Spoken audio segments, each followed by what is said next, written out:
বলুন, সন্তানের উপর যদি কোনো বিপদ আসে গো, এই বিপদের খবর কেউ জানে না, আগে জানে কে? বাবারা, মারে চিনো, মারে কষ্ট দিও না, জান্নাতের চেয়েও দামি হলো তোমার মা, জান্নাতের চেয়েও দামি হলো তোমার আমার মা। রাসূল বলেছে, মায়ের পায়ের নিচে জান্নাত, জান্নাতের নিচে মা বলে নাই, মার পায়ের নিচে জান্নাত।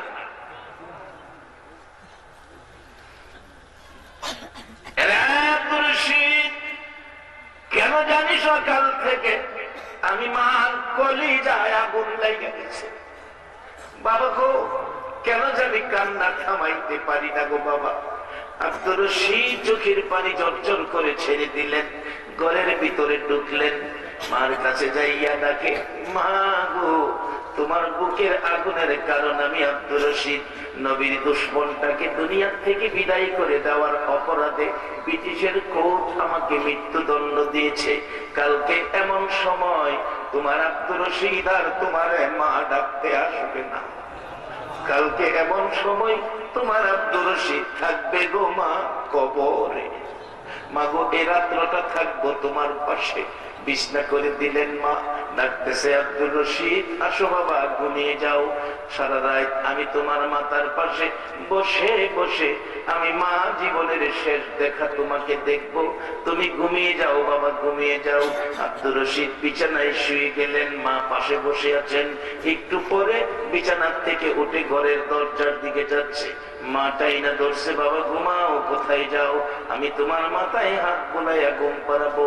আবার শুয়ে গেলেন, আবারও একটু পরে দরজার দিকে যাচ্ছেন, মা ডাকতেছেন, আব্দুর রশিদ রে, কালকে মৃত্যু হবে বলে বুঝি ছটফট করছো, তোমার বুঝি ঘুম আসতেছে না? বাবা শুয়ে যাও, তোমার মাথায় হাত বোলাইয়া ঘুম পাড়াবো। আব্দুর রশিদ জবাব দিচ্ছে, মা কালকে মৃত্যু হবে বলে আমি ছটফট করি না গো মা। মা গো, কেন ছটফট করি শুনো, তুমি আমাকে তাই না বিছানায় শোয়াও ঘুমানোর জন্য, আমি তো তোমার পাশে ঘুমানোর জন্য অনুমতি নিয়ে আসছি। মা গো, তোমার ডাকে যখন বিছানায় শুয়ে যাই ঘুমানোর জন্য, মা আমি দরজার দিকে এই জন্য যাই, মা গো আমি দেখি আমি বিছানায় শুয়ে গেলে আমার মদিনার নবী দরজায় দাঁড়ায় আমারে ডাকতে থাকে।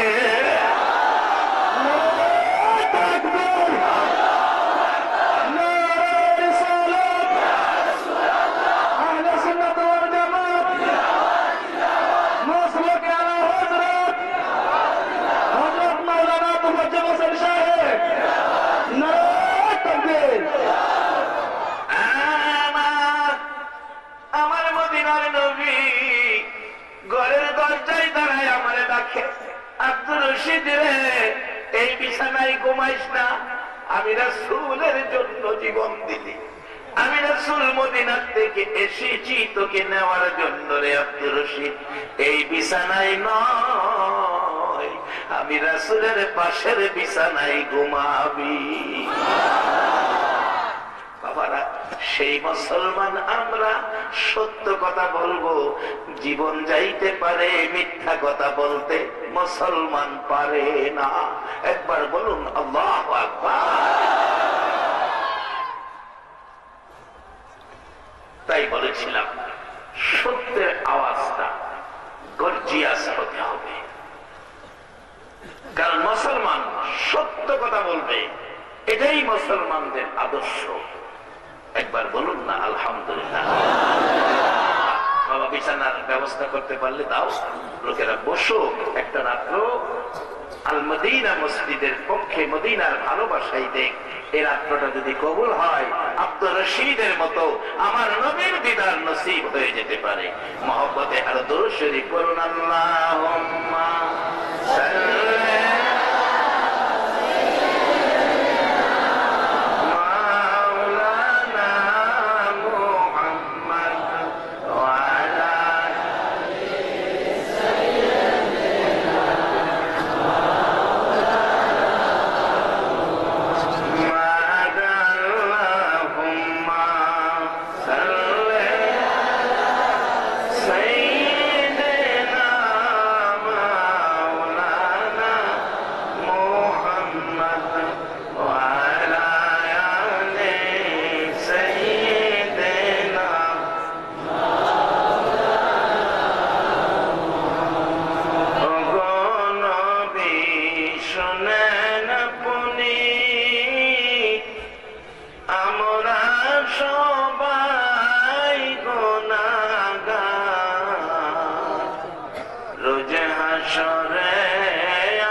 পার আল্লাহুম্মা সাল্লি সাইয়্যিদিনা মুহাম্মাদ ওয়া আলা আলি সাইয়্যিদিনা মাওলানা বালাগাল উলা বিজামালিহি কাশাফাত তুজা বিজামালিহি হাসনাত জামিউ খিসালিহি সাল্লু আলাইহি। সম্মানিত মুসলিম জনতা, আমাদের 2 নং বুলুবীর সম্মানিত চেয়ারম্যান সাহেব আমাদের কাছে এসে পৌঁছে গেছেন। সম্মানিত চেয়ারম্যান সাহেবকে ওয়াজ পরিচালনার কমিটির পক্ষ থেকে, পশ্চিম রিয়ারকুল এলাকাবাসীর পক্ষ থেকে আসন গ্রহণ করার জন্য সবিনয় আহ্বান জানাচ্ছি। সবাই বলুন মারহাবা। সম্মানিত চেয়ারম্যান সাহেব উপস্থিত হয়েছেন, উনি ওনার আসন গ্রহণ করে অলঙ্কৃত করেছেন। সকলে আবারও বলুন মারহাবা। বাবার আসুন, আমি আলোচনার দিকে যাই। কষ্ট হলেও যে যেখানে বসছেন আর যেন টানাটানি না করতে হয়, কারণ সময় কিন্তু চলে যাবে। আমার কথার বলার উদ্দেশ্য ছিল, এই নামটা মসজিদ আল্লাহর ঘর, নামটা হয়েছে মদিনাওয়ালা। সেই মসজিদের পক্ষ থেকে আয়োজিত মাহফিলে আজকে যারা আমরা বসেছি, যেই জায়গাটায় বসেছি, এই জায়গাটার কথা রাসূল বলেছেন, যেখানে কোরআন হাদিসের আলোচনা হয়, এই জায়গাটা বেহেশতের বাগান হয়। আমি আপনাদের কাছে এটাই জানতে চাইছিলাম, আমার নবীর কথা সত্য না মিথ্যা? তাহলে আপনারা এখন কি বেহেশতের বাগানে বসা? একবার আলহামদুলিল্লাহ। অনেকে কইবেন, হুজুর আমরা তো কিছু মানুষ আছি না, আমরা দুই করছি না, আমরাও কি বেহেশতের বাগানও জায়গা দিছে? বাজারেও আমরা আখিরি নবীর উম্মত। কোন নবীর উম্মত? আমরা এই নবী না হইলে কি বেহেশত হইতো? এই নবীর উম্মত বেহেশতের বাগানে যাইব, এটা কোনো ব্যাপার না।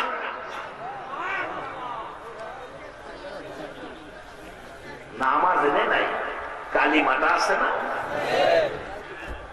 হাদিস শরীফে রাসূল বলেছেন, মান ক্বালা লা ইলাহা ইল্লাল্লাহু ফাদাখালাল জান্নাহ। এই কালিমা যারা পড়েছে তারা বেহেশতে প্রবেশ করবে।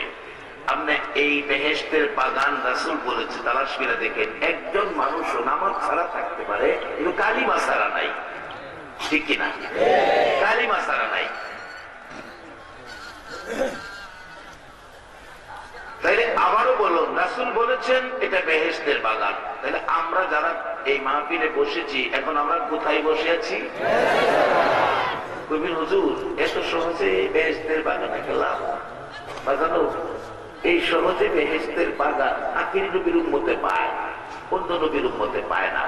শুধু বেহেশতের বাগান না তো, আমরা আদম আলাইহিস সালাম থেকে শুরু করে ঈসা আলাইহিস সালাম পর্যন্ত সকল নবী রাসূলের জীবনী এবং উম্মতের জীবনী খুলুন, কোন নবী এবং কোন নবীর উম্মতের জন্য বেহেশতের দরজা খোলা থাকে না। আলেম ওলামারা আছেন, প্রিন্সিপাল সাহেব আছেন, কোন নবীর উম্মতের জন্য বেহেশতের দরজা খোলা থাকে না।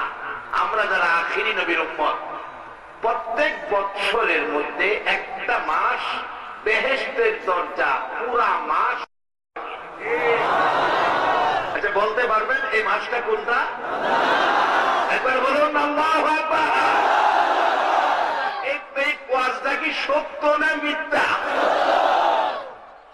আপনাদের জন্য বলবেন, হুজুর কই কি আমরা আজকে অনেকে নামাজও পড়ছি না, বেহেশতের বাগানে জায়গা দিল, আবার কোন নবীর উম্মতের জন্য বেহেশতের দরজা খুলে না।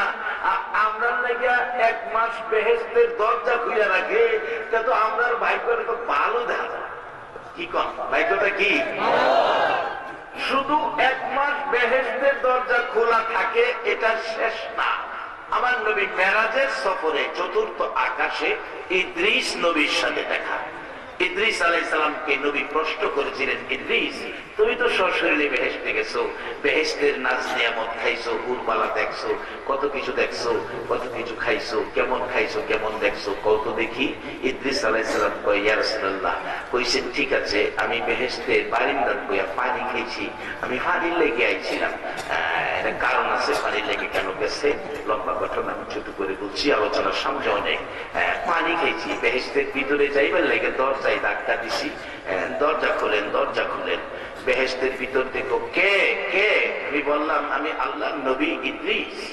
ইদ্রিস আলাইহিস সালাম দরজা খুলেন, বেহেশতের ভিতর থেকে আমারে কয়, উপরে তাকান, উপরে তাকান।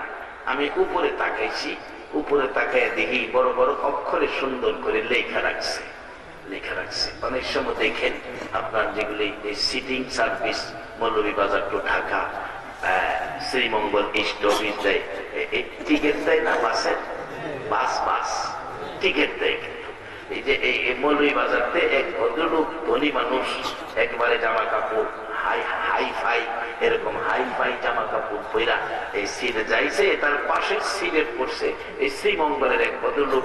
উনি আবার একটু দুর্বল গরিব মানুষ, জামা কাপড় তেমন একটা সুবিধা না। উনি সিরিয়ালে ওনার পাশে বইছে, কিন্তু ওই ভদ্রলোকের পছন্দ হইতেছে না এই লোকটা। অন সিট নাম্বার, টাকা তো একই, তো উড়াইয়া দিতেও পারে না। অবশেষে একটু যন্ত্রণা শুরু করছে, কি সিগারেট ধরাইয়া দোয়াটারে আপনার মুখটা বাঁকা কেরায় এই ভদ্রলোকের দিকে মারাইছে। এই ভদ্রলোক বলছে, ভাইজান আমি সিগারেট খাই না, আমার দিকে দোয়াটা দিয়ে না, আমার কষ্ট হয়। কথা আবার মারছে, জানালা খোলা আছে বাহিরে মারেন, আমার দিকে মারেন কেন? সিগারেট খাই না, আমার কষ্ট হয়। ওই ভদ্রলোক কথা বলবেন না। এই দেখেন বাসের সাইডে লেখা আছে, আপনার অভিযোগ ড্রাইভারকে বলেন, আপনার অভিযোগ ড্রাইভারকে বলেন। এখন এই কথা কইতে কইতে তো প্যাসেঞ্জার শ্রীমঙ্গল থেকে লইয়া গাড়ি তো টানুই মারছে, পুরা স্পিডে গাড়ি। অপরক হইয়া প্যাসেঞ্জার ড্রাইভারের পাশে গিয়ে ডাকছে, ড্রাইভার সাহেব, ড্রাইভার সাহেব, ড্রাইভার সাহেব, ড্রাইভার সাহেব কোকিছে, আমার একটা অভিযোগ। কথা বলবেন না, আমার অভিযোগ, কথা বলবেন না। আরে বাবা আমার অভিযোগ শুনবেন না, ও অভিযোগ শুনবো মিয়া, দেখেন সামনে তাকান, সামনে তাকান। সামনে দেখছি লেখা রাখছে, চলন্ত অবস্থায় ড্রাইভারের সাথে কথা বলা নিষেধ। বেচারা আর বিচার খাইল না, এনেই বইল। এই বেচারাও দাওয়াইয়া উড়াই তাল। ইদ্রিস আলাইহিস সালাম বলেন, ইয়া রাসূলুল্লাহ আমি ধাক্কাইলাম, ভিতর থেকে উপরে তাকান। হুজুর উপরে তাকায়া দেখি লেখা, আখিরি নবী উম্মত নিয়ে না আসা পর্যন্ত কারো জন্য জান্নাতের দরজা খোলা হবে না। হুজুর ইদ্রিস নবী না হইয়া আখিরি নবীর উম্মত হইয়া যদি যাইতাম গো নবী, তাহলে বুঝি জান্নাতের দরজা খুইলা দিত। নবীজির গোলামের, নবীজির গোলামের কোনো চিন্তা নাই। চলো নবীজির জান্নাতে মদিনাতে যাই, চলো নবীজির জান্নাতে মদিনাতে যাই। কে কে যাবে মদিনা, মদিনাতে কান্দে নবী উম্মতের মায়া। কে কে যাবে মদিনা, মদিনাতে কান্দে নবী উম্মতের মায়া। তিনি রজনী কান্দেন যিনি, তিনি রজনী কান্দেন যিনি শুয়ে রোয়া যায়। চলো নবীজির জান্নাতে মদিনাতে যাই, চলো নবীজির জান্নাতে মদিনাতে যাই।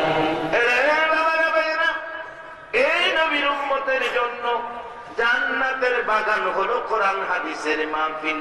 কোন নবীর উম্মতের জন্য জান্নাতের দরজা খোলা থাকে না, আখিরি নবীর উম্মতের জন্য একটা মাস জান্নাতের দরজা খোলা। কোন দলের আলেম অস্বীকার করার ক্ষমতা নাই। কোন নবীর উম্মতের জন্য জান্নাতের দরজা খোলা থাকে না, শুধু আপনাদের মতো আখিরি নবীর উম্মতের জন্য রমজান মাসটা জান্নাতের দরজা খোলা থাকে। শুধু জান্নাতের দরজাই খোলা নয়, আমার নবী উম্মত নিয়ে না যাওয়া পর্যন্ত কোন নবী রাসূলের জন্য জান্নাতের দরজা খোলা হবে না। আজকে সেই নবীর উম্মত করে যারা আজকে বাংলার জমিনে ৩,৫০০ মাইল দূরে, ৬,০০০ কিলোমিটার, ৬,০০০ কিলোমিটার দূরে, ৩,৫০০ মাইল দূরে, ৩,৫০০ মাইল দূরে ১৪০০ বছর পরে আমার নবীরে দেখার সুযোগ হলো না গো। মক্কার লোকেরা নবীতেই খাওয়া কালিমাওয়ালা হইতে পারলো না গো। আমার নবীরে না দেখে ১৪৫০ বছর পরে সেই নবীর কালিমা পরে মুসলমান হইয়া আজকে যারা বসে আছেন গো, আপনাদের জন্য আমার নবী ফুলসিরাতের ঘাটে বসে থাকবে।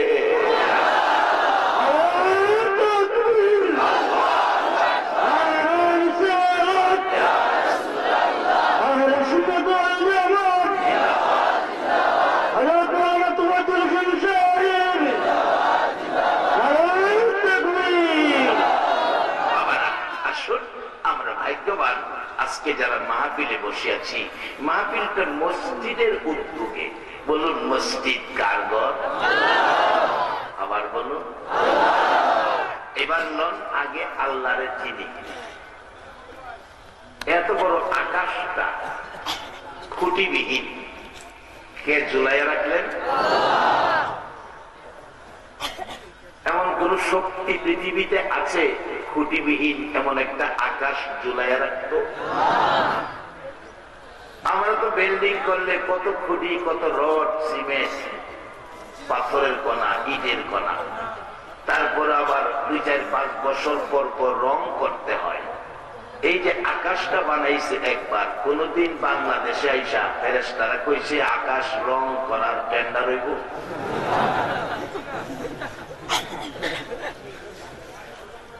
একবার যে রং কইরা দিছে, এই রং কিয়ামত পর্যন্ত চলবে। এবার আসুন, মাছ কত প্রকার বানাইছে, এটা কার লাগে বানাইছে? আল্লাহ খাইতো না বান্দা খাইতো?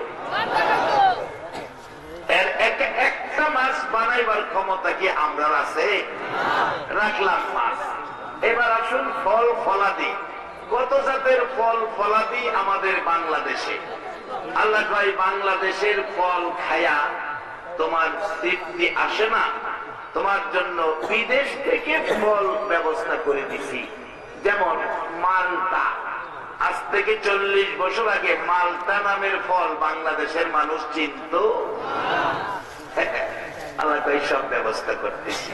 দেখেন আঙ্গুর নাম শুনছি শুরু সময়, খামদুরের কথা দেখছিও না, আর এখন আঙ্গুর শুধু খাটো বাজারেই পাওয়া যায়। কি করে? আল্লাহ ভাই খা, সাদাটা ভালো লাগে না, কালাটা খা।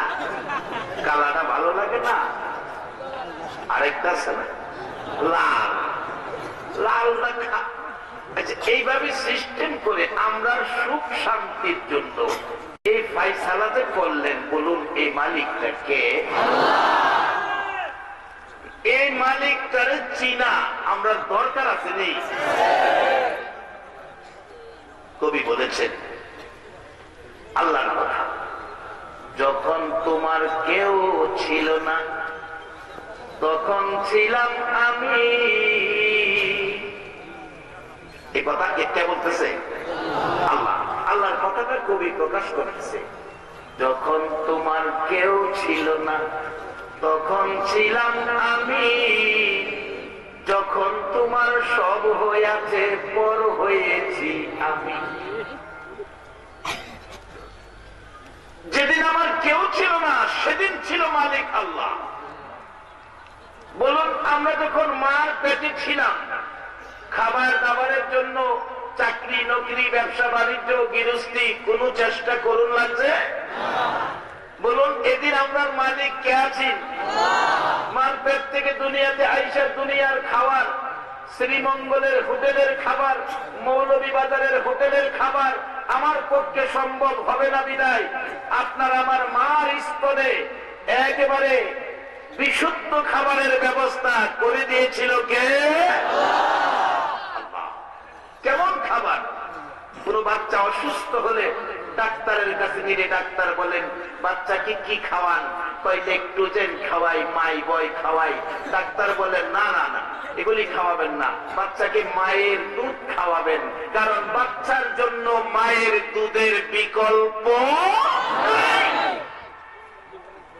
আমার আল্লাহ বলেন পৃথিবীর মানুষরে চিনলে না মানে শুন ডাক্তার কি কয়, এমন বাজেট আমি দিয়েছি রে বান্দা যার বিকল্প পৃথিবীতে নাই। পৃথিবীতে নাই এমন জিনিসটা যিনি দিলেন, বলুন এই মালিকটাকে। এই মালিককে খুশি করা বলুন আমাদের দরকার আছে কিনা? বাবারা, এই মালিক খুশি করবেন কিভাবে? আসুন বাস্তবে যাই, বাস্তবে যাই। মালিক খুশি করতে গেলে থাকতে হবে আমার নবীর প্রেম, নবীর ভালোবাসা, তাহলে মালিক খুশি করা সহজ। আরো থাকতে হবে আমাদের মধ্যে দান খয়রাত, তাহলে মালিক খুশি হবে। যার বাস্তব খাতুনে জান্নাত ফাতেমাতুজ জাহরার জীবনী খুলুন। মা ফাতেমার ঘরে 3 দিন হলো গো চুলায় আগুন জ্বলে না। 3 দিন হলো মা ফাতেমার চুলায় আগুন জ্বলে না। হাসাইন হুসাইন ছোট বাচ্চা গলা কাটা মুরগির মতো লাফাইয়া লাফাইছে। মা ফাতেমা 3 দিন হলো চুলায় আগুন জ্বলে না। এদিকে আসছে মেহমান, এদিকে আসছে বাড়িতে মেহমান। মেহমানদারি করাও তো সুন্নাতে রাসূল, মেহমানদারি করা তো সুন্নাতে রাসূল। ডাকতেছে খাতুনে জান্নাত ফাতেমাতুজ জাহরা তার স্বামীকে লক্ষ্য করে, স্বামী গো, ও স্বামী, হযরত আলী শেরে খোদা এদিকে আসো। আমার ওড়নাটা, ফাতেমা বলছেন আমার ওড়নাটা বাজারে বিক্রি করে, ওড়নাটা বাজারে বিক্রি করে বাজার করে নিয়ে আসো, কারণ বাড়িতে মেহমান, মেহমানদারি করা সুন্নাত। আমার বাবা বলেছে মেহমানদারি করা সুন্নাত, মেহমানদারি করব। হযরত আলী রাদিয়াল্লাহু তাআলা জীবনী বাজারে গেলেন, লম্বা ঘটনা ছোট করে বলছি। বিক্রি করবেন ফাতেমার ওড়না, দাম কত? দাম কত? 6 দিরহাম। আমাদের টাকা বুঝাই 6 টাকা। 6 টাকা বিক্রি করে বাজার করবেন। এমন সময় এক ভিক্ষুক এসে হাত বাড়াইলেন, আলী, আলী রে, আল্লাহর রাস্তায় আমাকে কিছু দে, আমার চুলায় আগুন জ্বলে না রে আলী, আমাকে কিছু দে। হযরত আলী বলেন আল্লাহর রাস্তায় যদি কেউ হাত বাড়ায় এ হাত খালি দেওয়া যায় না, কিন্তু আমার যে বাড়িতে মেহমান কি করব? কিতাবে শুনেছি রাসূল বলেছে কেউ যদি আল্লাহর রাস্তায় হাত বাড়াইলে এ হাতে যদি 1 দেয়, 1-এর বিনিময় আমার আল্লাহ তাকে 10 দিবেন, 1-এর বিনিময় তাকে 10 দিবেন। আমার কাছে আছে 6 টাকা, 6 টাকা করুণা বিক্রি করেছি, তাহলে আল্লাহর ওয়াদা হলো 1-এর বিনিময় 10 দিবেন। আর আল্লাহর মালিক, আল্লাহর হুকুম, আল্লাহর বিধান মাইনা হযরত আলী 6 টাকা ভিক্ষুককে দান করে দিছে। তাহলে হাত খালি, বাড়ির মেহমান। আমরা হলে ভিক্ষুক কি না, সুযোগ সময় ভাসনা। 3 দিন চুলায় আগুন জ্বলে না, বাড়িতে মেহমান। ফাতেমার ওড়না বিক্রি করছি, বাজার করুম, তুই এইসব আমার কাছে হাত পাতি। কিন্তু তারা জানে আমার আল্লাহর কথা সত্য না মিথ্যা। মাগো মেয়ে লোকেরা, তোমাদের দিকটা গুরুত্ব বেশি। হযরত রাবিয়া বসরির জীবনী, ওনার 3 দিন পেটে খাবার নাই, বহু কষ্ট করে 2টা রুটি জোগাড় করলেন। এক পাগলা এসে ডাকছে, মাগো ঘরে কে আছো? আমি তো 7 দিন যাবত খাই না। রাবিয়া কয় আমি খাই না 3 দিন, পাগলা খায় না 7 দিন। আর যা করছে খোদা 7 দিনের ক্ষুধার্ত তাকেই দিয়া দেই 2 রুটি দিয়া। কয় আল্লাহ তুমি না কইছো একটা দিলে 10টা দিবা, আমি রাবিয়া 2টা দিছি, হিসাবে আমি 20টা পায়া। একবার আল্লাহু আকবার বলুন।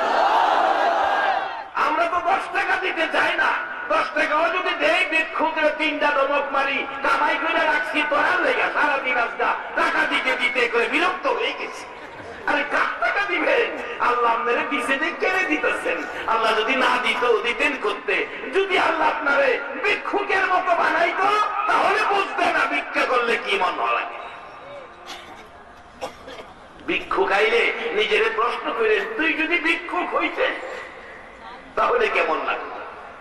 আমি দেখছি বাস স্ট্যান্ডে একটা ভিক্ষুক, এটা একটা পাও সমস্যা, খুশি মনে হাসি দিয়া দোকানদারের কাছে হাত পাতে, আমার আল্লাহর রাস্তায় দিবেন, যদি কয় মাফ করো, মনটা কষ্ট করে দরজার থেকে ফিরে আসে। বাবা ভিক্ষুকের হাত কোনদিন খালি দিয়েন না। যদি না পারেন, টাকা না থাকে, তাকে একটা কথা দিয়া হইলেও সান্ত্বনা দিয়েন, বাবা তোমাকে দেওয়া দরকার ছিল, আমার কাছে নাই, অন্যদিন তোমাকে দেব। তাহলে কথা দিয়া হইলেও সান্ত্বনা দিবেন, আল্লাহ খুশি হবে। অবশেষে রাবিয়া কয় 2টা দিছি, তোমার ওয়াদা সত্য, আমারে 20টা দিবা। খাইলাম এলে 2টা, অন পাবো 20টা। মহিলার একিন ইমান কত মজবুত। রাবিয়ার জীবনী বৈশা রয়েছে 20টা পাইব। কিছুক্ষণ পর পার্শ্ববর্তী বাড়ির বড় লোক, এই বাড়ির মহিলা 20 রুটি বানাইয়া কাজের মেয়ে দিয়া পাঠাইছে। রাবিয়া বলে খায় না, 3 দিন হয়েছে, এই 20টা রুটি দিয়াও, 2-3 দিন খাইতে পারবো। রুটি দিয়ে আইতেছে কাজের মেয়ে, একটা 2টা রুটি, 20টা রুটি খাইবো। এই চিন্তা করে কাজের মেয়ে 2টা রুটি এই কোমরের মধ্যে গুঞ্জা দিয়ে রাখছে, দিয়ে 18টা নিয়ে দিছে। আপনি বলে 3 দিন ধরে খাই না, আমরা খালাম মা, আপনারা রুটি দিছে। রাবিয়া কয় রাখ, গুঞ্জা লই, আল্লাহর কথা সত্য, এটা আমারে দিছে না অন্য কারো দিছে বুঝা লই। আমি 2টা দান করছি, আল্লাহ কইছে 1 দিলে 10 দিব, হিসাবে আমি 20টা খানা দেখে লই। কয়টা রুটি? গনে 1 2 3 4 19, 19 তো নাই, 18টা। এই মেয়ে রুটি দিয়ে 18টা। আল্লাহ তো কইছে একটা দিলে 10টা দিব, তাহলে 2টা দিছি, কয়টা? কয়টা পাইব? আল্লাহর কথা সত্য না মিথ্যা? একবার আল্লাহু আকবার বলো। জানো আল্লাহ সবকিছু আমাদের জন্য সিস্টেম করে রাখছে, আমরা নিতাম পারতাছি না, তো নিতাম পারতাছি না। আল্লাহ কোরআনে বলছে, ওয়াইযা সাআলাকা ইবাদি আন্নী ফাইন্নী করিব।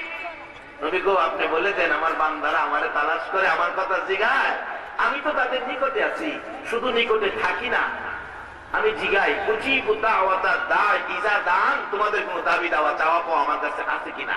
যদি থাকে আল্লাহ কি কয়, ফালিয়াস্তাজিবু লি ওয়া লিয়ুমিনু বি লাআল্লাহুম ইয়ারশুদুন, আমি তোমাদের সব দাবি দাওয়া পরিশোধ করে দিব। আপনাদের সাথে কইতেছে আমরা সব দাবি দাওয়া পরিশোধ করবো। রাবিয়া কয় মানি না। এই বেটি, এই তোর রুটি তুই রয়ে যা, আমার হইলে 20টা হইলে, আমার হইলে 18টা হইতো না, আমার আল্লাহর কথা মিথ্যা না, আল্লাহর কথা সত্য। এবার বাড়িতে বাইরে গিয়ে গাড়ি বাবা রে বাবা, বেডির এত বড় ফেট, 20 রুটি লাগে, 2 রুটি বাইরে কিনা আবার এই রুটির ভিতরে ডুবাইছে, দুহাই নেন এত রুটি ওই লাগে, 20 রুটি খাউন লাগে, 18টা হয় না তো মাগো, 18টা খাইবেন লেগে না। আমার আল্লাহর কথা যে সত্য, 1 দিলে যে আল্লাহ 10 দেয়, এটা প্রমাণের জন্য কইছি। 20টা আমি খাইতাম না, আমি আল্লাহর কথা সত্য প্রমাণ করার জন্য। এবার গনেন, এবার গনতেছে 15 16 17 18 19 20। এবার ঠিক আছে। লোকেরা রাবিয়া তো তোমার মতো নয়, একজন মহিলা গোমা, তবে রাবিয়ার চরিত্রে ভেজাল ছিল না, আমরার মধ্যে ভেজাল। রাবিয়া বেপর্দা চলতো না, আমরা বেপর্দা। রাবিয়া স্বামীকে কষ্ট দিত না, মিথ্যা কথা বলতো না, কিন্তু আমরা মিথ্যা কথা কই। মহিলারা স্বামীর সাথে বেয়াদবি করে, আর করতোই না কেন? স্বামী চাকরি করে 2য় গ্রেডে, স্ত্রী চাকরি করে নাম্বার 1 গ্রেডে। বাড়িতে স্ত্রী স্বামীরে কয় রান্না বাড়া হয়েছে, রান্না বাড়া হয়েছে মানে রান্না বাড়া কি আমি করুম না তুমি করবা? আমি করুম কি লিগা? কই আমি করুম কি লিগা? আমি ডিউটির থেকে আইছি, মহিলাদের দায়িত্ব রান্না বাড়া। তুমি যেমন ডিউটির চাইছো আমিও তো ডিউটির চাইছি। এর চেয়ে বলা আল্লাহ দিলা মুড়ি খাইয়া ঘুমায় থাকি। আচ্ছা, এর মধ্যে স্বামী স্ত্রীর মহব্বত সুখ হইল না দুঃখ হইল? মন্ডাবীরা খাওয়ানোর সুযোগ পাইল না। খালি মহিলারা দোষ দিয়েন না, মহিলারা একটু সুযোগ দিয়েন। এই বেচারির চাকরি করে পয়সাও খাইতে চাইবেন, এই বেচারির হাতের ফাঁকও খাইতে চাইবেন, অত আশা করেন না। যারা চাকরি ফিরাইয়ে এরা রান্না বাড়া করবো কেমনে, এরা কত কষ্টই। তবে এই তুলনায় আমরা বাংলাদেশ ভালো আছি। পৃথিবীর বিভিন্ন দেশে যাইয়া দেখেন আমরা বাংলাদেশের মতো এত আরামে নাই। আপনাদের এলাকার মানুষ লন্ডন থাকে, আছে না লন্ডনে? কিন্তু আমরা তো একজনে কামাই করে 10 জনে পয়সা খায়। কিন্তু লন্ডন গিয়া দেখেন কাম না করলে ভাত নাই। ঠিক নিও কামও ডিউটি 8 ঘন্টা না, কয় ঘন্টা ডিউটি করুন লাগে? 12 ঘন্টা। মালদ্বীপ গেলাম মাহফিলে, মালদ্বীপ 12 ঘন্টা ডিউটি, রান্নার সুযোগ নাই, হোটেলতে খায় ঘুমায় থাকে। মালয়েশিয়া গেলাম মাহফিলে, 12 ঘন্টা ডিউটি, রান্না করার সুযোগ নাই, হোটেলতে খাইয়া ঘুমায় থাকে। কোন কোন ফ্যামিলি আছে স্বামীর সাথে স্ত্রীর দেখা হয় না, স্ত্রীর সাথে স্বামীর দেখা হয় না ছুটির দিন ছাড়া। বাবা মারে একসাথে ছেলে মেয়ে দেখে না ছুটির দিন ছাড়া। বাবা কই মা কই ছেলেরা কই থাকতো না। এই তুলনায় আমরা বাংলাদেশের মানুষ অনেক শান্তিতে আছি, কি বলেন ঠিক কিনা? প্রশ্ন আসবে, হুজুর আমরা শান্তির কারণ কি? কারণটা কই? একটু লম্বা হয়ে যেতেছে, কষ্ট হইব। কারণ হইল এই দেশের প্রতি, বাংলাদেশ পূর্বাঞ্চল, পৃথিবীর পূর্বাঞ্চলের প্রতি নবীর একটা সুনজর আছে। নবী বলেছেন মধ্যপ্রাচ্যে সকল নবী রাসূলের জন্ম, পূর্বাঞ্চলে কোন নবী রাসূল নাই, পশ্চিমাঞ্চলে নবী রাসূল নাই, কাজেই মধ্যাঞ্চলে সব নবী রাসূল। পূর্বাঞ্চলে ইসলামের কাজ করবেন আল্লাহওয়ালারা, আল্লাহর ওলিরা। রাসূল বলেন আমার নাকে পূর্বাঞ্চল থেকে আল্লাহওয়ালাদের ঘেরান আমার নাকের মধ্যে লাগতেছে। আমার নবী মসজিদে নববীর ছাদের উপর দাঁড়াইয়া আমাদের দিকে নাকটা ঘুরাইয়া নাক মুবারক দিয়ে ঘেরান টানতেন। সাহাবায়ে কেরাম আরজ করতেন, ইয়া রাসূলুল্লাহ কিসের ঘেরান নিচ্ছেন? পূর্বাঞ্চলে আমার আল্লাহর ওলিদের ঘেরান আমার নাকে লাগতেছে, তাই আমি সেই দিকে তাকিয়ে আছি। সাহাবায়ে কেরাম বলতেন, ইয়া রাসূলুল্লাহ যেই দিকে রাসূল ঘেরান নেই, আমাদের জন্মটা যদি সেই দিকে হতো। কারণ মক্কায় জন্ম হয়েও অনেকে কালিমাওয়ালা নবীর উম্মত হতে পারে নাই, কাফের হয়ে গেছে। নবীর মহল্লায় জন্ম হইয়া আবু জাহেল ঈমানওয়ালা হতে পারছে না, কাফের হয়ে গেছে। আর আমরা 3500 মাইল দূরে 1400 বছর পরে বাংলাদেশে নবীকে একটা নজর না দেখে কালিমা পড়ে মুসলমান হয়ে গেছি।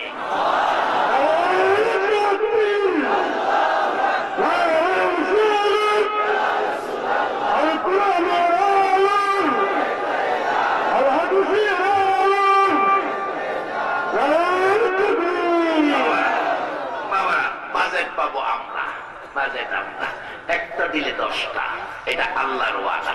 আমরা আখিরি নবীর উম্মত, অন্য নবীর উম্মত আবার একটা দিলে 10টা পায় না। আবার কোন কোন জায়গায় এই নবীর উম্মতের জন্য কোরআন শরীফে ঘোষণা দিয়ে রাখছে বেগৈরে হিসাব, বেগৈরে হিসাব। হিসাব কিতাব নাই, এই নবীর উম্মতের দেন হিসাব ছাড়া, বেগৈরে হিসাব। বেগৈরে হিসাব বুঝেন তো? হিসাব ছাড়া আছে। বলবেন হুজুর আমরা এইভাবে দেয় কেন? এটার কারণটা আমি পাইছি। কারণ আমরা নবীর পরে আর নবী আছে? কোরআনে বলছে নাই ওয়ালাকিন রাসূলুল্লাহি ওয়া খাতামান নবী। নবী হাদিসে বলেছে আনা খাতামুন নবী লা নবিয়্যা বাদি।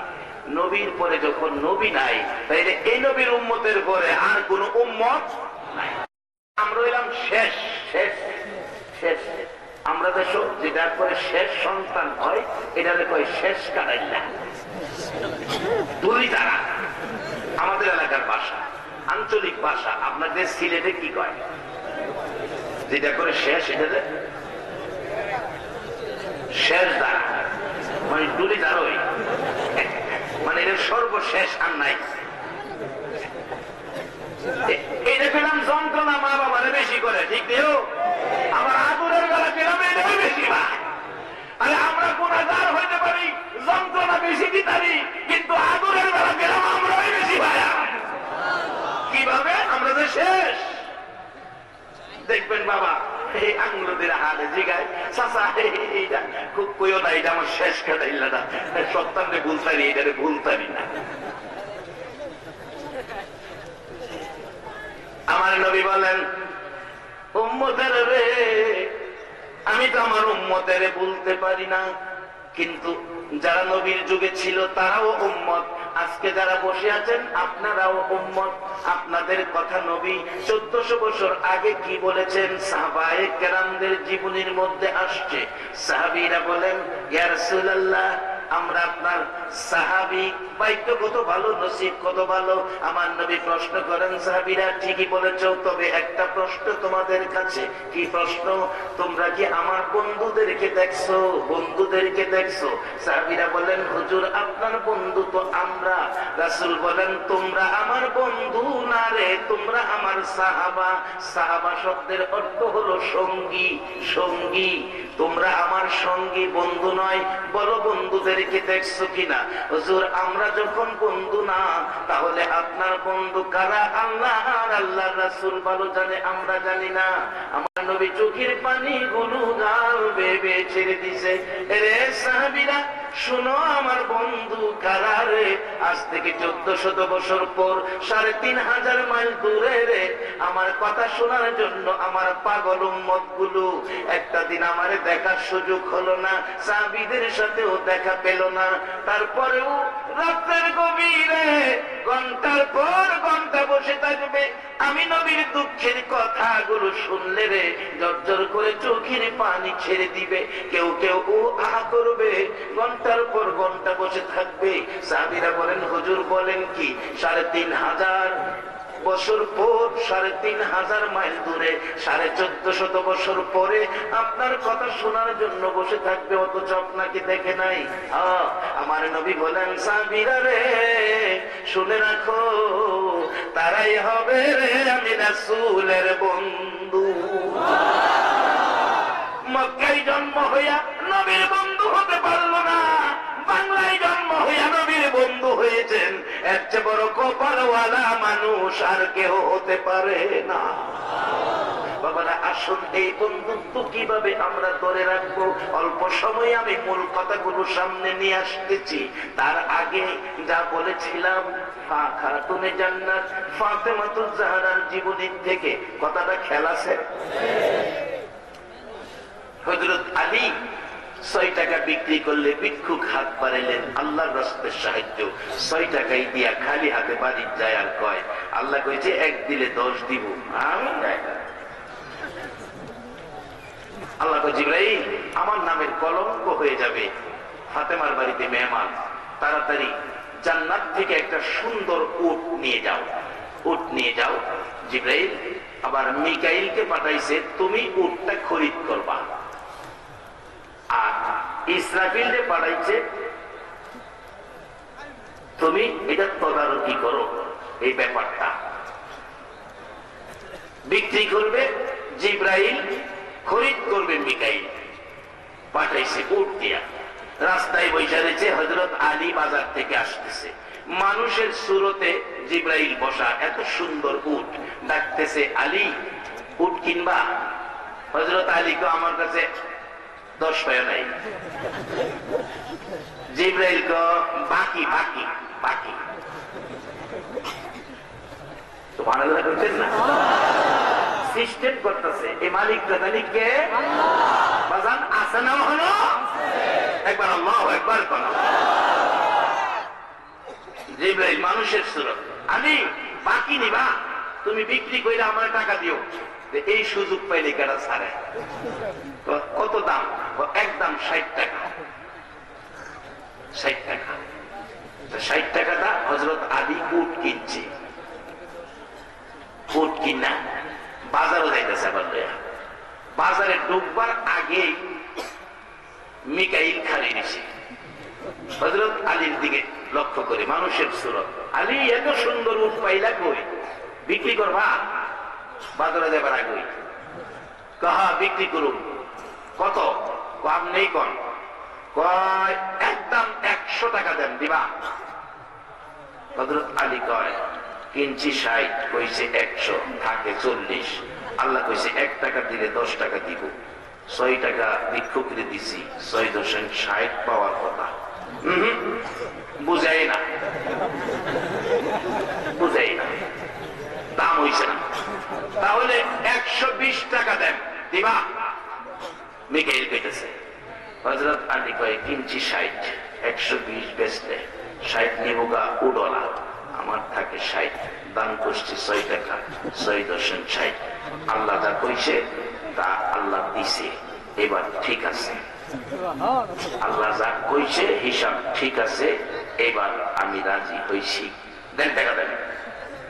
মিকাইল 120 টাকা কইনা দিছে, উট দেলাইছে। উটটা কত সুন্দর রে, টাকার অভাবে বিক্রি করলাম, নাই রে বিক্রি করা মেরে না। সে কথা সুন্দর উটটা দেখার লেগে পিছনে বিরা চাইছে, কার কাছে বিক্রি করছে, উটটা তো নিতেছে, দেখা উটও নাই, যাই কিনছে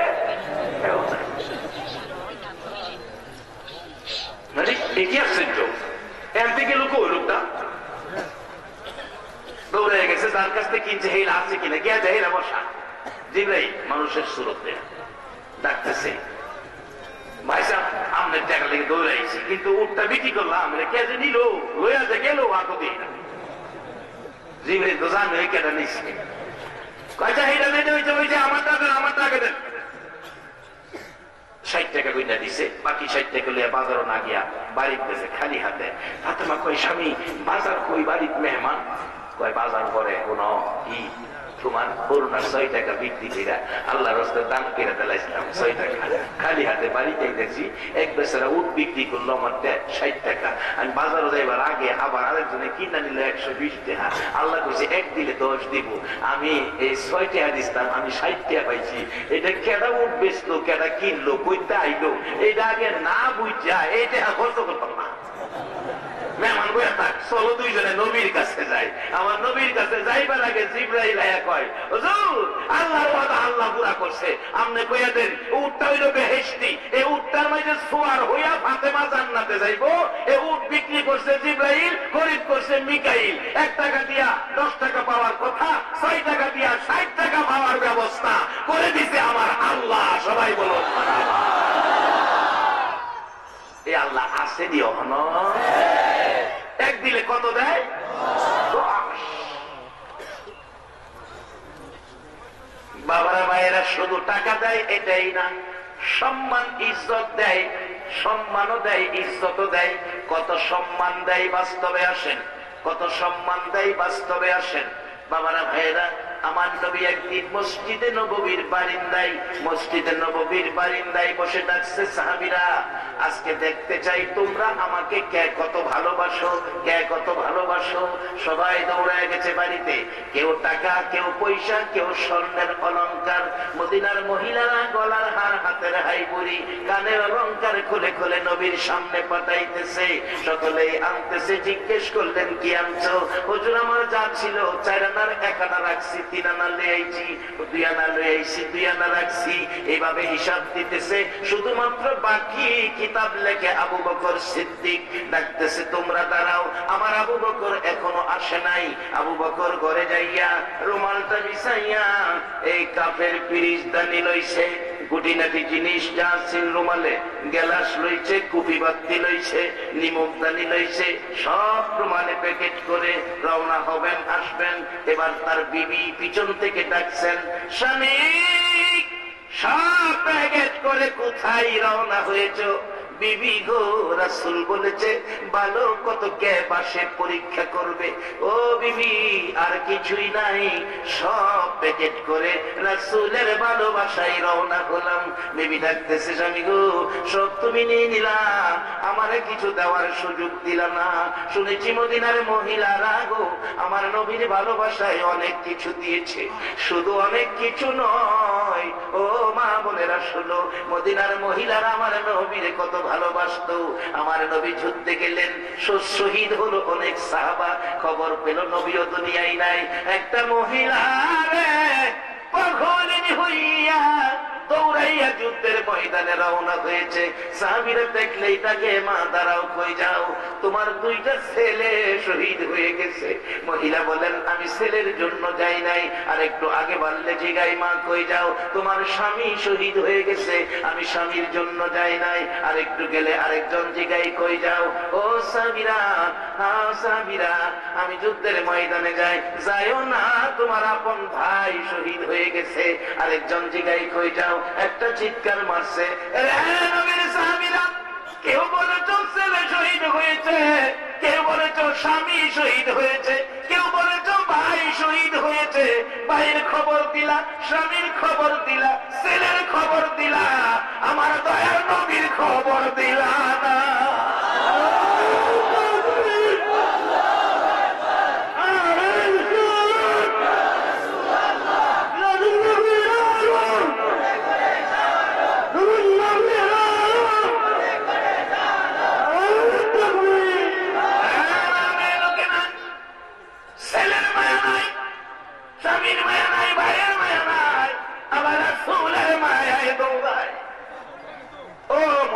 মহিলারা জীবন ধন্য করেছে আমার নবী পাইয়া।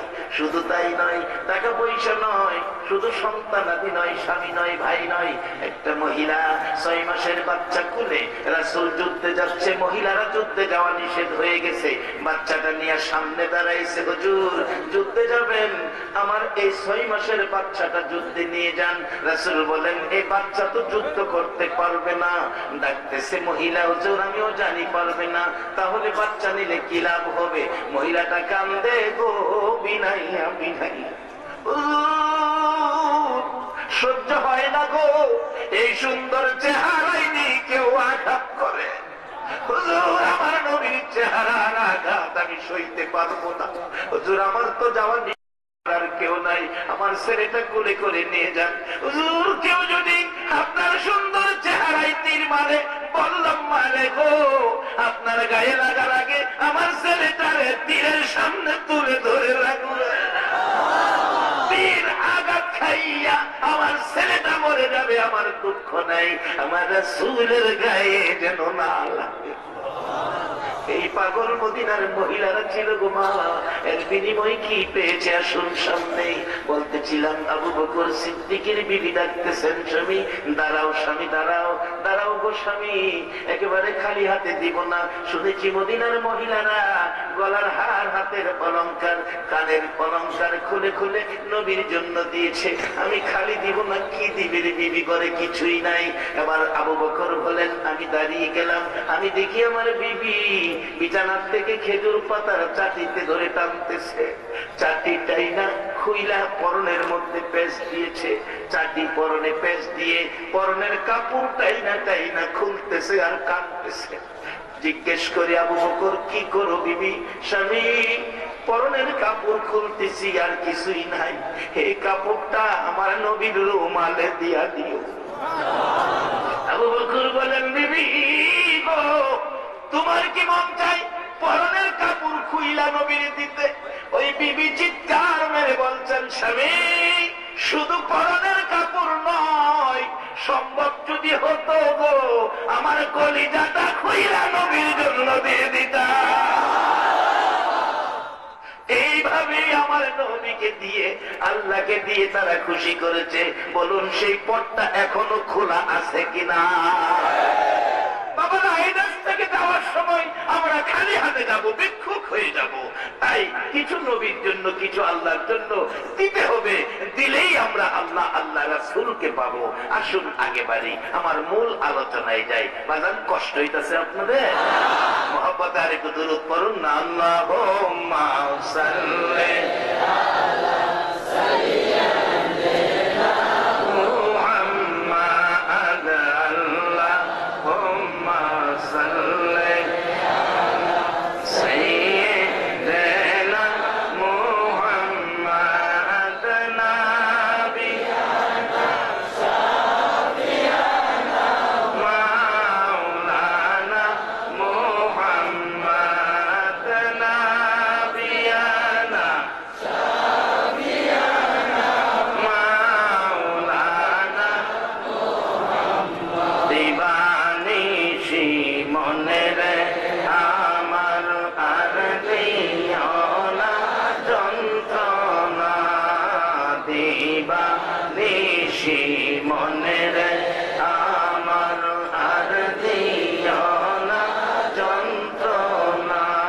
রে দন যদি হইতাম দনি যাইতাম সোনার মদিনা। রে দন যদি হইতাম দনি যাইতাম সোনার মদিনা। আল্লাহুম্মা সাল্লি আলা সাইয়্যিদিনা মুহাম্মাদ, আল্লাহুম্মা সাল্লি আলা সাইয়্যিদিনা মুহাম্মাদ, নাবিয়ানা শাফিয়ানা মাওলানা মুহাম্মাদ, নাবিয়ানা শাফিয়ানা মাওলানা بلغ العلا بكماله كشف الدجى بجماله حسنت جميع خصاله صلى মাহফিলটা মসজিদের পক্ষ থেকে। বলুন মসজিদ কার ঘর? সবাই বলুন। আর নামটা জানি কি? আল মদিনা। মদিনা, সবাই বলুন না নামটা কি? মদিনা। মদিনার দাম পৃথিবীর সবচাইতে বেশি না কম? বাস্তবে আসে। মক্কার মদিনায় ঝগড়া লাগছে। মক্কা কই মদিনারে তোর মধ্যে তো কিছুই নাই, আমি মক্কা কত দামি দেখ, আমার মধ্যে মিনা মুজদালিফা আরাফা জমজম খানায়ে কাবা, তুই মদিনায় কিছুই নাই। মদিনা কয় ওই মক্কা কিলিয়া বাহাদুরি করস, জমজম খানায়ে কাবা মিনা মুজদালিফা আরাফা লইয়া বাহাদুরি করস? মক্কা আমার মদিনার দিকে তাকাইয়া দেখ, এমন এক নবী আমি মদিনার মাটিতে শুইছে রে, যেই নবী না হইলে তোর জমজম খানায়ে কাবা মিনা মুজদালিফা আরাফা কিছুই হইতো না। যেই জায়গায় আমার নবী শুইছে মদিনাতে, এ রওজা পাকের এক মুষ্টি মাটি, সারা মাটি না, কিতাব লেখে এক মুষ্টি মাটির দাম আল্লাহর আরশের চাইতে কোটি গুণ বেশি। সেই নামে নামকরণ সেই মসজিদের পক্ষে আপনারা। এবার মসজিদ জানি কার ঘর? এবার চলুন মসজিদের বরকত। মসজিদে যাবেন, 60 বছর হয়েছে নামাজ পড়েন নাই, কালকে ফজরের নামাজের জন্য উজু করে মসজিদে যাবেন। মসজিদের দরজায় ডাইন পাওটা খালি দিবেন, ডাইন পাওটা উজু করে নামাজের উদ্দেশ্যে মসজিদে ডাইন পাওটা দিছেন, আল্লাহ ডাক দিবে ফেরেশতারা, আরে আমার বান্দারা রে 60 বছরের গুনাহ লয়ে আমার ঘরে আইছে, ডাইন পাওটা দিছে, বাম পাওটা উঠাইবার আগে আমি আল্লাহ ঘোষণা করে দিলাম তার জীবনের সব গুনাহ আমি মাফ করে দিলাম। এই ঘরটার নাম কি? মসজিদ। যে ঘরের ডাইন পাও দিলে বাম পাও উঠাইবার আগে মাফ, এই ঘরটার নাম কি? সবাই বলুন মসজিদ। আচ্ছা এবার আপনি লন্ডনে যান, লন্ডনের টাকায় একটা বাড়ি করছেন শ্রীমঙ্গলে, হায় হায় হায়, একেবারে Italian marble tiles, marble tiles দিয়ে ঘরটাকে সাজাইছেন। 1/2 কিলোমিটার দূরত্বে জুতা খুলুন লাগে। হুজুর এটা মুইসা রাখছে, জুতাটা ধুইলে ভালো। 1/2 কিলোমিটার দূরত্বে জুতা ধুইয়াউন লাগে, যেই সাজানো ঘরটা ডুববার লাগে। এই ঘরটার যদি একবারে 60 জনে দইরা আলগি দিয়া আপনারে নিয়ে দাঁড় করায়, এই ঘরে ফাও দিলে ফাও না দিয়া মাথা লাগাইয়া রাখছেন। বলুন একটা গুনাহ মাফ হইব? সবাই দিবায় না। একটা গুনাহ মাফ হইব? এমন একটা ঘর আছে, ডান পাও দিলে বাম পাও উঠাইবার আগে গুনাহ মাফ। বলুন সেই ঘরটার নাম কি? এই ঘরটার মালিক কে? আজকে সেই ঘরের পক্ষ থেকে আয়োজিত মাহফিলে আপনারা মেহমান। মদিনাওয়ালার বরকত, মদিনাওয়ালার দিদার, মদিনাওয়ালার সাথে সম্পর্ক, মদিনাওয়ালার দয়া, মদিনাওয়ালার ঘুমের ঘরে স্বপ্নের দিদার নসিব হয়ে যাবে। কিভাবে হবে? বাস্তব ঘটনায় ছোট্ট একটি ইতিহাস, ইরাকের ঘটনা। বাবা মসজিদে আমাদের যাইতে হবে কেন? আল্লাহ কোরআন শরীফে বলেছে, ওমা খলাকতুল জিন্না ওয়াল ইনসা ইল্লা লিয়াবুদুন। মানুষ আর জিন দুইটা জাতি বানাইছে একটা কাজের জন্য, ইল্লা লিয়াবুদুন, সেটা হলো ইবাদত। ইবাদত। আল্লাহ বলেন মানুষ আর জিন বানাইছি তারা করবে আমার ইবাদত, আর সকল মাখলুক করবে তাদের খেদমত। বলুন সমস্ত মাখলুক আমাদের খেদমত করে কিনা? আমরা শুধু ইবাদত করি না, নাইতে মাখলুকের খেদমত ঠিক আছে। সূর্য আকাশে ঠিক মতো উঠতেছে, চন্দ্র আকাশে ঠিক মতো উঠতেছে, তাদের দায়িত্ব পালন করতেছে, আমাদের দায়িত্ব কিন্তু পালন হয় না। এই জন্য আমরা বিপদ থেকে বাঁচতে পারি না।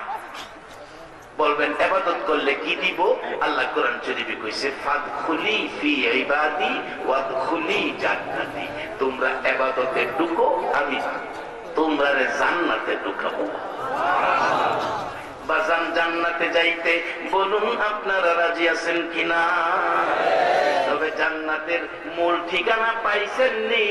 আমার নবী বলেছে, উম্মতেরা রে, তোমাদের মার পায়ের নিচে তোমার জান্নাত। এই মারে কষ্ট দিয়েন না, মসজিদে যায়াও জান্নাত পাবেন না, মসজিদে যায়াও জান্নাত পাবেন না। বাজান হাদিস শরীফে রাসূল বলেছেন, আসসালাতু মিফতাহুল জান্নাহ, নামাজ বেহেশতের চাবি। তবে বাজান আমি জানতে চাই, বেহেশতের চাবি, বেহেশতের চাবি, তাহলে চাবি লইয়া গেলে বাহিরে তালা থাকে, বাজান ভিতরে সিটকারি আছে? ও সিটকারি আছে, ভিতরে কি আছে? নাইলে ইদ্রিস নবী যে ধাক্কাইলো তারা খুললে যদি যাই, তারপর ইদ্রিস নবী তো ভিতরে গেলে বইলে ভিতরে সিটকারি ওরা কয়, আখিরি নবীর উম্মত না হইলে সিটকারি খুলতাম না। বাজান বাইরের তারা নামাজটা খুলবেন, ভিতরের সিটকারি খুলবেন কি দিয়া? নবী বলেছে, উম্মতেরা রে, মা বাবারে কষ্ট দিও না, নামাজ পড়েও তোমার লাভ হবে না। অথচ নবী বলেছে নামাজ বেহেশতের চাবি। বাবারা আমি এটাকে পরীক্ষা নিরীক্ষা করে দেখেছি, নামাজ হলো বাহিরের তালার চাবি, কিন্তু ভিতরের সিটকারি খুলবেন এই চাবি তো নাই। এই চাবি কোত্থেকে আনবেন? বাস্তবে আসেন, বাস্তবে আসেন, কোত্থেকে আনবেন? 2001-এ হজে গিয়েছিলাম, মদিনার ঘটনা। আগে মদিনায় নিয়ে গেল মদিনার পাগল হিসাবে। রাত্র 2টা বাজে মদিনার সীমানায় ঢুকলো বাস। মুআল্লিম ছোট মাইক, হ্যান্ড মাইকে বলছে, হাজী সাহেবরা ঘুমায়েন না, বাংলাদেশ থেকে যেই মদিনার কথা শুনলে চোখের পানি আসে। আমরা আধা ঘন্টার মধ্যে মদিনার সীমানায় ঢুকবো। সকল হাজিরা ঘুম থেকে উঠে জকবক করতেছে, কোন সময় ঢুকবো মদিনার সীমানায়। মদিনায় সীমানায় ঢুকার আগে বলছে মুআল্লিম, দুরূদ পড়তে থাকেন, আমরা এই তো মদিনায় ঢুকলাম। সকলে দুরূদ পড়তেছে। এবার যাইতে যাইতে ফজরের আজানের টাইম কাছাকাছি হয়ে গেলে, এবার আজানের টাইমের আগে দিয়ে ডাকতেছে মুআল্লিম সাহেব, ও হাজিরা, হাজিরা রে, যেই নবী মদিনায় শুয়ে তোমার জন্য কাঁদে রে, এই সামনের টার্নিংটা ঘুরতে দিলে আমার নবীর সবুজ রঙের গম্বুজ দেখা যাবে রে। হাজিরা গোয়ার থেকে ওইটা কান্দে, সিলেট থেকে ওইটা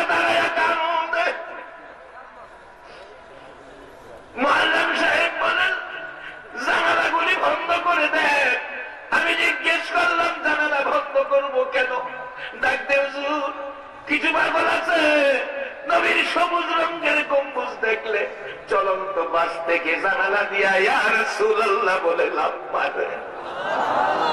সেই সোনার মদিনা, চাঁদের মদিনা, আল্লাহ গো একটা বার এই মানুষগুলোর না দেখাইয়া কাফন পরাইও না। মদিনাই খেলাম, আগে মদিনার পাগল মদিনায় নিয়ে খেলো। 40 ওয়াক্ত নামাজ পড়তে হবে, নামাজ চললো। 5 দিন পার হয়ে গেলে বাংলাদেশি আমার সাথে দেখা। হুজুর আপনি বাংলাদেশি না? আপনার নাম কি? তোবাজ্জল হুজুর। খালি আপনার ক্যাসেট তো বাজে, মসজিদে বেলালের পাশে যায় দেখি আমার ক্যাসেট বাজে। তখন অডিও, বিসিডি না, অডিও বাজে। আমি দাঁড়ায় শুনি। বাঙালি সেলসম্যান মসজিদে বেলালের পাশে মদিনায়। আমার দেখে কয় হুজুর এনারা চিনেন? আমার যে আমি চিনি নি। আমি কইলাম বাবা এর বাড়ি কই? ভৈরব। ভৈরব। আমরা খুব শুনি ওনার ওয়াজ। ভৈরব হইলে মনে চিনু যাক কদুরা শুনলে যাই, চিনুন দরকার নাই। কদুরা শুনছি তারা খুব শুনে। গত 2 বছর আগে আমার চাচা চাচি ভৈরব ওয়াজ করতে গেছে, ওনার নাকি গিয়া এই দোকানে শুনছি গেছে। খারিয়া উনি চাচা কয় চাচি ওই যে বাতি যাক গেছে। বাঙালি কয় আপনারা বাংলাদেশি? ওনারা চিনেন? চিনি মানে উনি আমার বাড়ি যা বাড়িওয়ালা রেখে কইছে থাকে এই দেশের ভাষা তো বুঝে। এই যে ওয়াক শুনি আমরা এই হুজুরের চাচা চাচি আইছে, বাড়িওয়ালা নাকি খবর দিয়ে বাড়ির ভিতর নিয়ে ওনাদের অনেক আপ্যায়ন করছে, খাবার দাবার খাওয়াইছে। বাংলাদেশে একেবারে যান তোর নামে তো মদিনায়ও খাইয়াই গেছে। এই হোক বলতেছিলাম, এই যুবকটা বলছে হুজুর আমাদের বাসায় যাবেন, একটু দোয়া করবেন। অনেক বাঙালি আছে, আমরা একসাথে গেলাম, দোয়া হলো। আসার সময় হুজুর একটা ঘটনা কাজে লাগবে। কি? একটা ছেলে নতুন আসছিল বাংলাদেশ থেকে, মসজিদের নববীতে চাকরি দেয়া। কিন্তু দেখা গেল আমরা সকালে নতুন হিসাবে তার সাথে নিয়ে ঢুকলাম মসজিদের নববীতে। আমরা ঢুকতে পারে না, জ্ঞান হারা হয়ে পড়ে থাকে। 1 দিন 2 দিন 3 দিন পরে গেলে রাত্রে আমরা বসলাম, তোর সমস্যাটা কি বল। এই ছেলেটা কাঁদতেছে আর বলতেছে তোমরা আমার দেশে পাঠাও, আমার সম্ভব হবে না চাকরি করা। কারণ যেদিন বাংলাদেশ থেকে এই মসজিদে নববীর দায়িত্ব নিয়ে বিমানে উঠছিলাম, বিমানে ওঠার 1 সপ্তাহ আগে আমার মার একটা লাথি মারছিলাম। এবার একটা সত্য কথা বলবেন, বাংলাদেশে মারে লাথি দিলে মদিনার নবী খবর রাখে কিনা? তোমার তারা খুলতাম না, নামাজ দিয়া সিটকারি খুলতাম না, সিটকারি খুলতাম।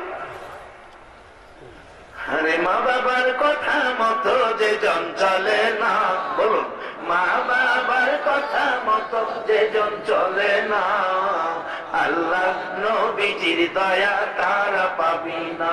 আইরে আল্লাহ নবীজির দয়া তারা পাবি না। মা বাবাকে দুঃখ দিলে নামাজে রোজা যায় বিফলে, মা বাবাকে দুঃখ দিলে নামাজে রোজা যায় বিফলে, মার কলি যায় আঘাত দিলে খোদা সহে না, মার কলি যায় আঘাত দিলে খোদা সহে না, আল্লাহ নবীজির দয়া তারা পাবি না।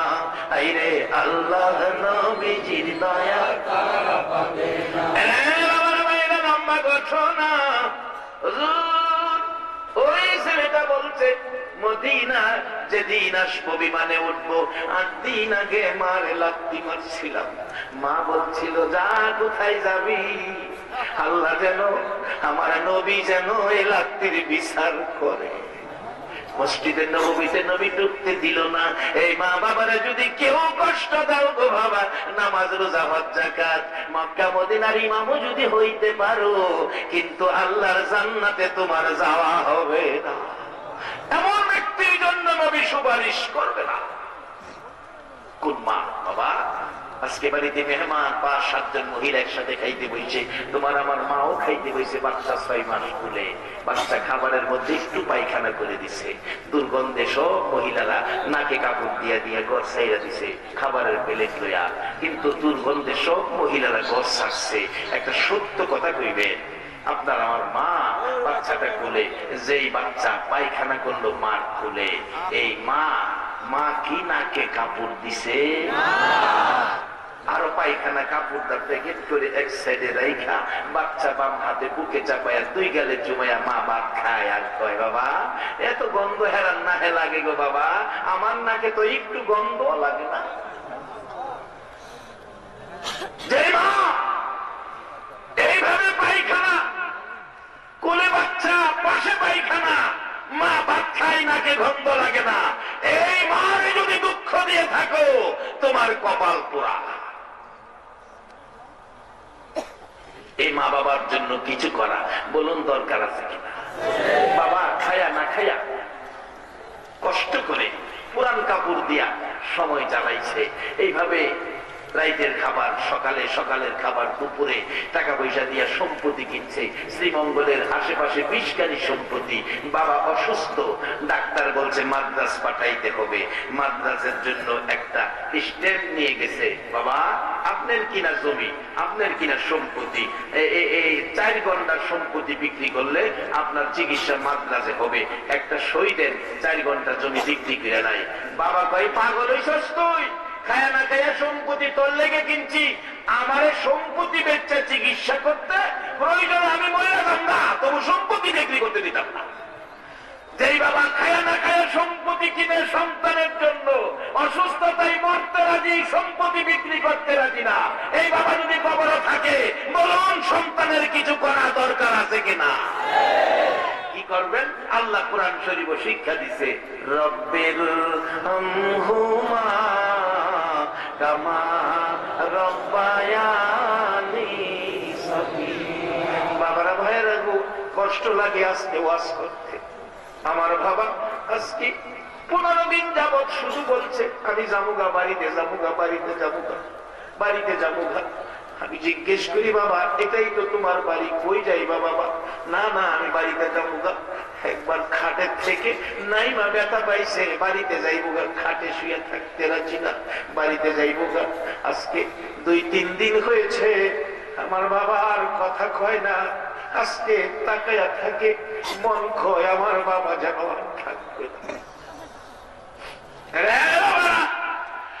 বাবা পুরান কাপড় দিয়া ঈদ চালাইছে, সন্তান খুশির জন্য বাবা নতুন জামা কিনছে, খালি পায়ে যাই বাবা ঈদ গাই গেছে, সন্তান খুশির জন্য নতুন জুতা কিনছে।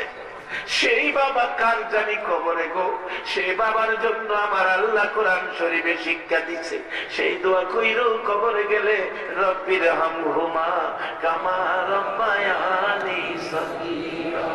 মার জন্য দোয়া কইরো গো, মা সন্তানের জন্য কত মা জীবন দিছে। কিছুদিন আগে মাহফিলে যাব, সিদ্ধি মাতব্দিতে প্রাইভেট হসপিটাল দেখি ভাঙ্গা, মানুষের ভিড়, মানুষ দৌড়াদৌড়ি করছে। জিজ্ঞেস করলাম গাড়ি থামাও, ঘটনা কি? অবস্থা বুঝা লই।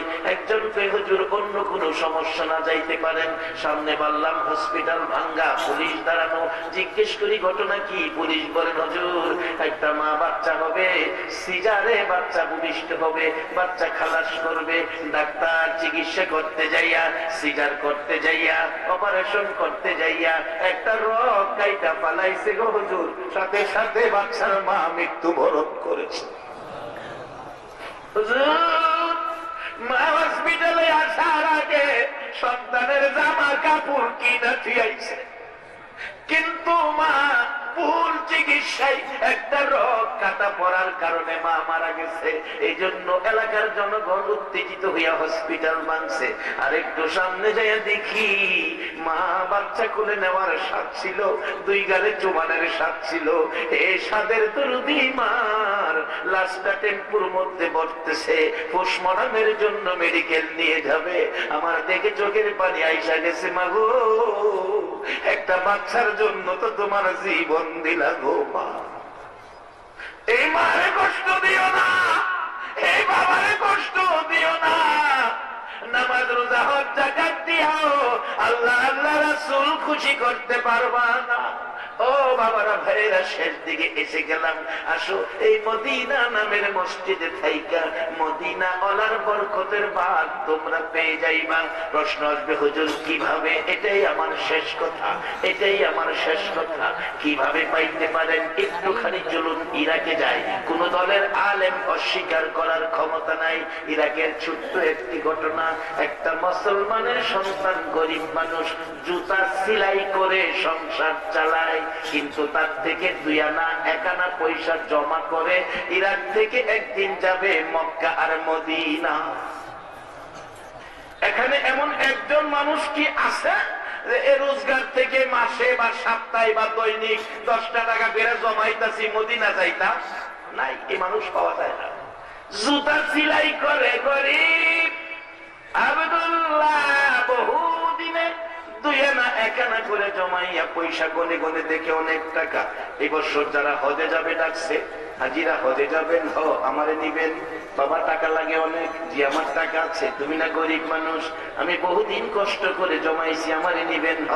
দিন তারিখ দিলেন, আগামী রবিবার থেকে আমরা ইরাক থেকে কাফেলা মক্কার উদ্দেশ্যে রওনা হব।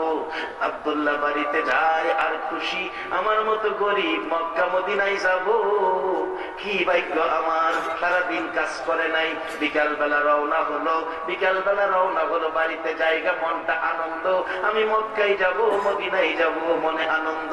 রাস্তায় দেখে একটা বুরকা পরিহিত মহিলা মরা দুম্বার গোশত কাইটা ব্যাগে ভরতেছে। তাকে আব্দুল্লাহ, একই ব্যাপার, ঘটনাটা কি? দেখি কি করে, দেখি গোশত নিয়ে বাজারে বিক্রি করে কিনা। গোশত নিয়ে রওনা হলেন, একটা বাড়ির ভিতরে ঢুকলেন। আব্দুল্লাহ বাড়ির গেটে দাঁড়িয়ে আছে। কিছুক্ষণ পর একটা ছোট্ট মেয়ে বাচ্চা বাহির হইছে। বলল, মা বাড়িটা তোমাদের? একটা মহিলা গোশত নিয়ে ঢুকলো। কে? আমার মা, আমার আম্মু।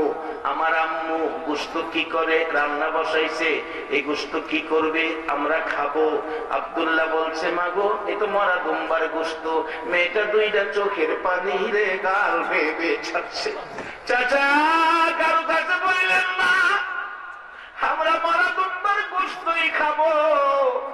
আজকে 4 দিন পার হয়ে গেছে গো, আপনার চুলায় আগুন জ্বলে না। চাচা আমরা হলাম আওলাদে রাসূল, আমরা নবীর বংশের লোক। কারো কাছে হাত পাতা আমাদের জন্য জায়েজ নাই, আমরা ভিক্ষা করা আমাদের জন্য জায়েজ নাই। বিদায় আমার মা মরা দুম্বার গোশত রান্না বসাইছে, আমরা খাইতে পারবো চাচা, আপনারা খাইতে পারবেন না। আব্দুল্লাহ নিজেকে নিজে প্রশ্ন করে, আব্দুল্লাহ রে, যেই নবী না হইলে জগৎ হইতো না রে, সেই নবীর আওলাদ না খাইয়া মরা দুম্বার গোশত খায়, বল মক্কা মদিনায় যাবি না আওলাদে রাসূলের ভালোবাসায় যাবি? প্রশ্ন করলে মন ফাইসালা দিল, মক্কা মদিনায় যাব না। সবগুলো টাকা আওলাদে রাসূলের বাড়িতে হাদিয়া স্বরূপ আমি পাঠাইয়া দিলাম। রবিবার আসলে সকালবেলা ডাকছে, আব্দুল্লাহ চলো, আব্দুল্লাহ চলো। আব্দুল্লাহ বলেন, আমার টাকা খরচ হয়ে গেছে। হাজিরা কই, বললি যাবি? যাবি না? না। হাজিরা চলে গেলেন। এবার মক্কায় যাইয়া খানায় কাবা তওয়াফ করতে শুরু করেছেন।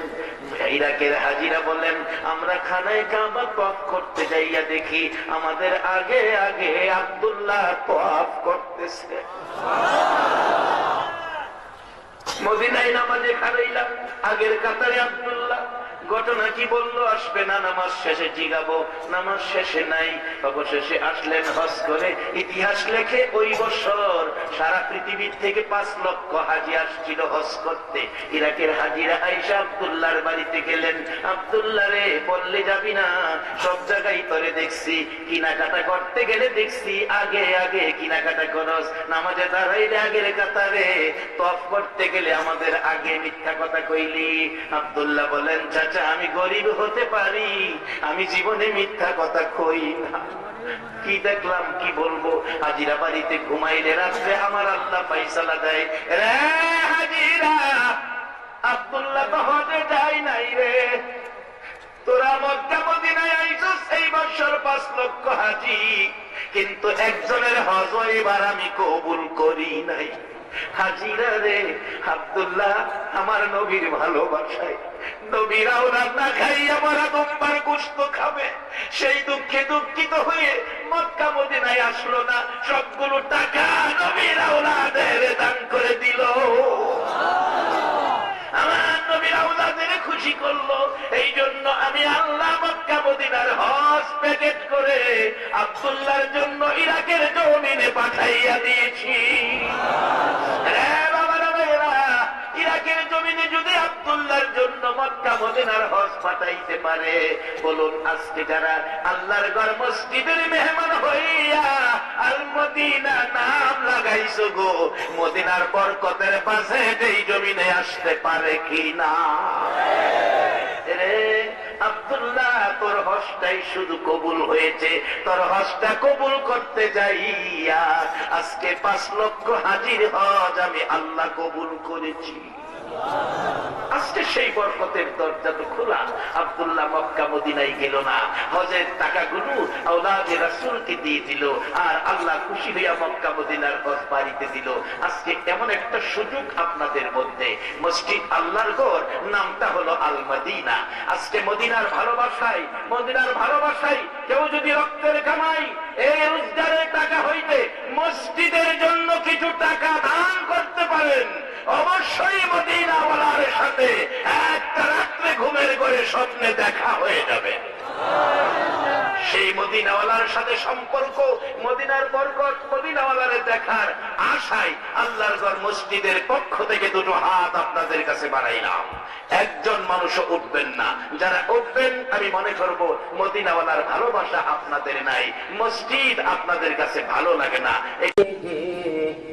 আমরা তো উম্মত গুনাহগার, কে আছে মোদের তরাইবার, কঠিন হাসরের মাঝার সপরে চাহে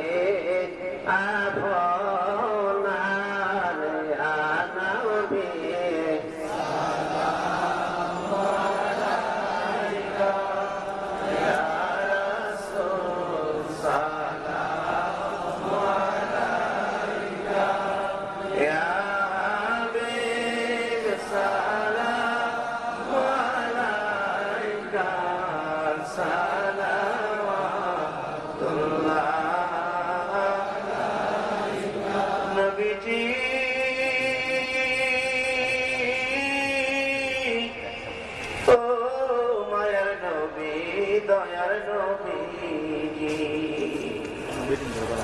কত কষ্ট করলা তুমি নবী গো উম্মতের লাগিয়া, কত মায়, কত কষ্ট, কত দুঃখ, কত ব্যথা সইলা গো নবী উম্মতের লাগিয়া। এরে আবু জাহেল, আবু লাহাব রে, কত মায়ের মারলি আমার নবীর মা নাই বাবা নাই বলিয়া। দয়ার নবী, মায়ার নবী গো, তোমার প্রেমে পাগল যারা আছে 7 গায়ের জমিনে, দয়া করে দিও দেখা একবারে সে স্বপনে, তোমায় দেখার পাগল হইয়া, তোমায় দেখার আশা লইয়া, জানাই তোমায় লাখো সালাম ইয়া নবী, সালাম আলাইকা ইয়া রাসূল, সালাম আলাইকা ইয়া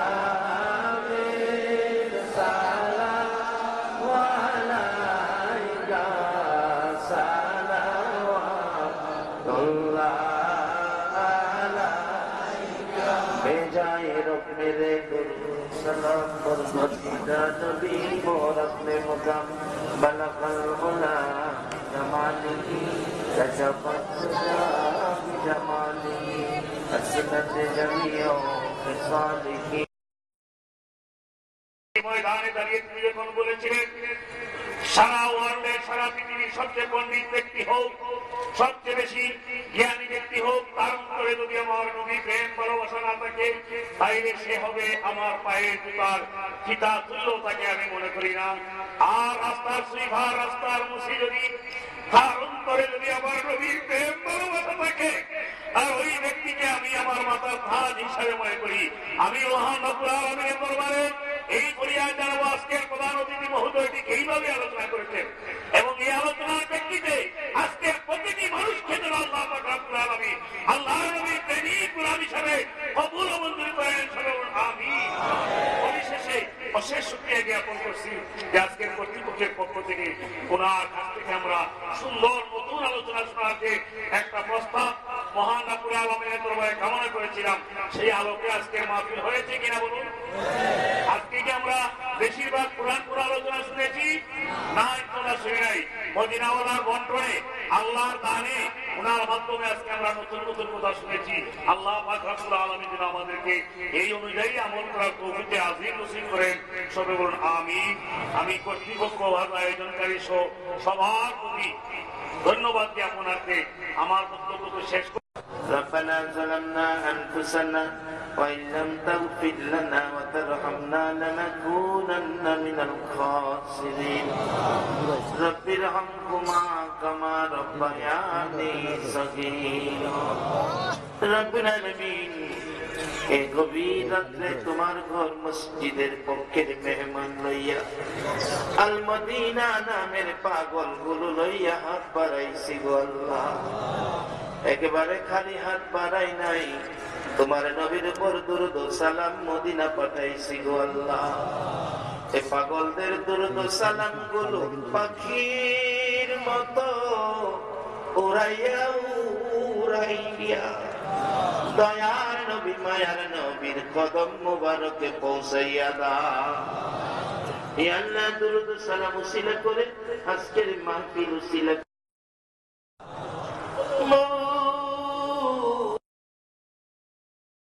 হয় না।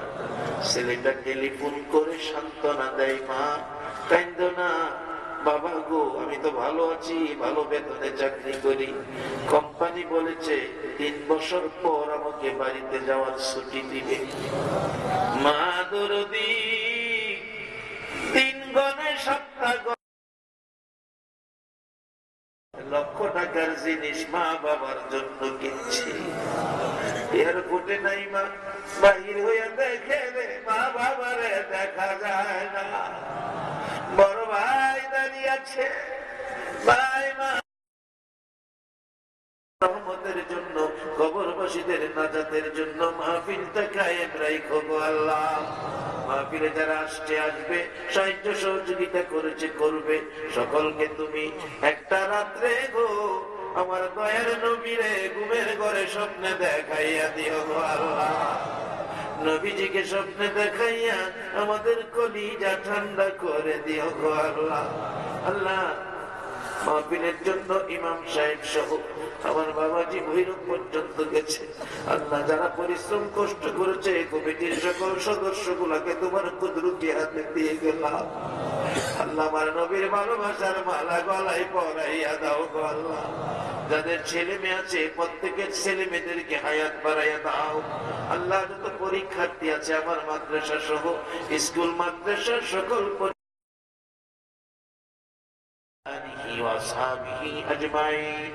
আল্লাহ, মাহফিল শেষে যারা যেখানে যাবে মান সম্মান ইজ্জতে সহি সালামতে জায়গায় জায়গায় পৌঁছে দাও। বিহাক্কে লা ইলাহা ইল্লাল্লাহ মুহাম্মাদুর রাসূলুল্লাহ। আলহামদুলিল্লাহ, আমাদের হুজুরকে তথা শ্রীমঙ্গলবাসীর পক্ষ থেকে